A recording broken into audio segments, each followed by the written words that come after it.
My name is Natalia White, aka Pretty Motivate. I'm the author of the book Recipe for Winning, and a motivational speaker and a teacher. In today's video, I would like to tell you about how to overcome obstacles. Right? So before I get into today's video, I want to big up Militia Ricketts. Like, you have been a supporter for the channel from its beginning. Thanks for all the encouraging words. Thanks for the support. Thanks for always believing in me from I'm a little girl to even now. If it's the first time you're watching my channel, I'm asking you to subscribe below. Yes, subscribe so that you'll be the first to see my videos when they land. And if I say something that resonates with you, I'm asking you to comment, and I'm asking you to share the video so that you can inspire and motivate someone else. Whenever you set your goal, know that obstacles are going to come. Obstacles are going to come. How do you not remain deterred when obstacles come? First, you have to remember why you want to accomplish this goal. So you need to remember why you want to accomplish this goal, and you need to know who you are. You need to believe in yourself and believe that you are stronger than any obstacles and any disappointments that you have faced or will face in this life. They are tests, and at the end of them, you get a testimony. So I'm going to share a testimony with you right now. In 2009, I left Michael. I was a student at Michael. I did my diploma in chemistry and physics, and I was supposed to go off in September to the University of the West Indies to pursue my Bachelor's of Science. Based on the program I was enrolled in, I was supposed to go to year 2, skip year 1 and go right to year 2 to complete my degree in 2 years. That's the arrangement Joint Board and the University of the West Indies had at the time. No, I was in the summer I went on work and travel program. So I was on work and travel. My transcript went in extremely late to the university. When I got back to Jamaica, I was a week late for school and my transcript was not processed. I was told it take a month to process my transcript. I said, okay, can I start the course until my transcript is processed? No, Miss White, you cannot. It takes a month for the scholarship to be reviewed, for the transcript to be reviewed. And I'm saying, okay, I don't have a month. School is already on its way. What can you do for me? So I said, sir, is there anybody I can talk to? No. So I said, okay, so I went down to, although there's nobody to talk to, I went down to the faculty of Pure and Applied at the time, and I spoke to a couple lecturers who said that they would try to assist me. I got assisted and I went to school like about 3 days later. I was in the program. When I got inside the program, I had gone to work and travel to work and pay my school fee, right? To earn money to pay my school fee. I worked in sun, I was hot, I had nosebleed, I fainted like about 3 times in one day. I had to go to the emergency room. And guess what? All that money, better me did shop. All that money, somebody stole it. My money was stolen upon return to Jamaica. So I'm in a program very late and I have absolutely no ways and means of paying my school fee. My good friend Elise, big up Elise. Elise assured me that she's going to France and she'll be able to assist me. Thank you very much. And Elise sent me some money. I went to my lecturers at Michael and I borrowed some money from them.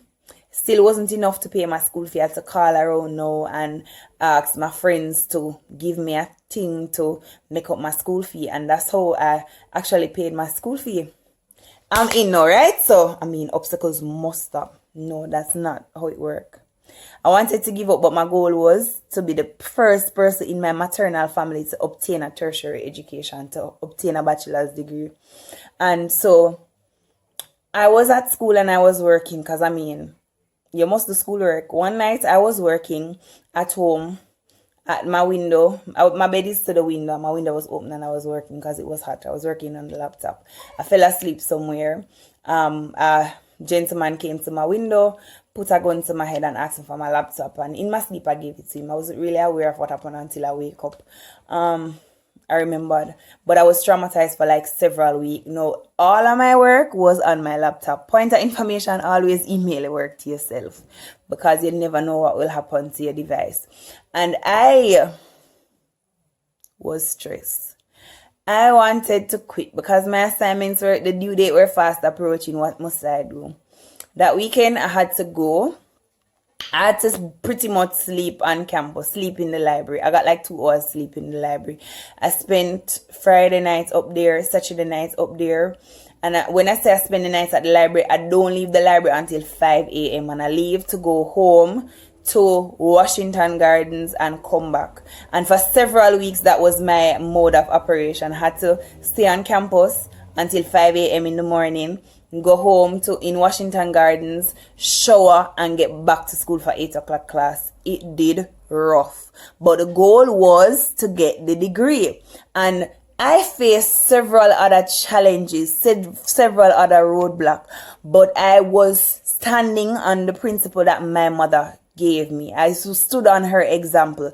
My mother buried her husband, buried her son. She moved from a place of abundance to scarcity.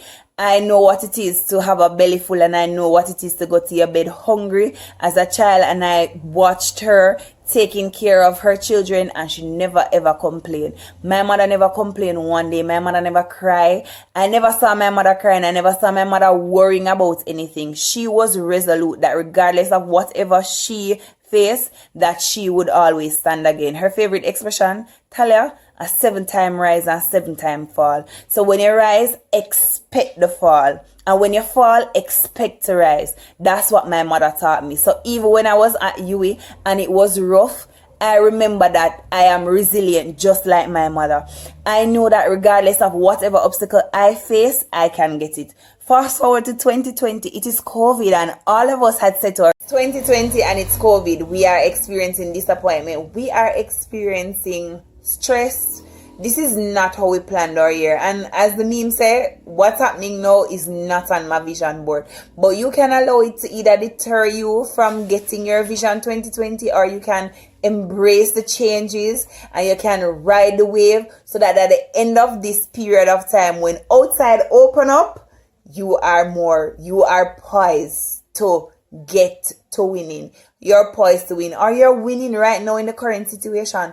All of us are in COVID. All of us are in the COVID situation. We can write our story. We can choose what kind of movie or what kind of story we want our life to tell. Is it going to be a hero story? Are we going to face the adversity? Are we going to stand over them and become bigger and better? Or are we going to talk about the horrors of 2020 and the horrors of COVID and write a horror movie and just die in the end?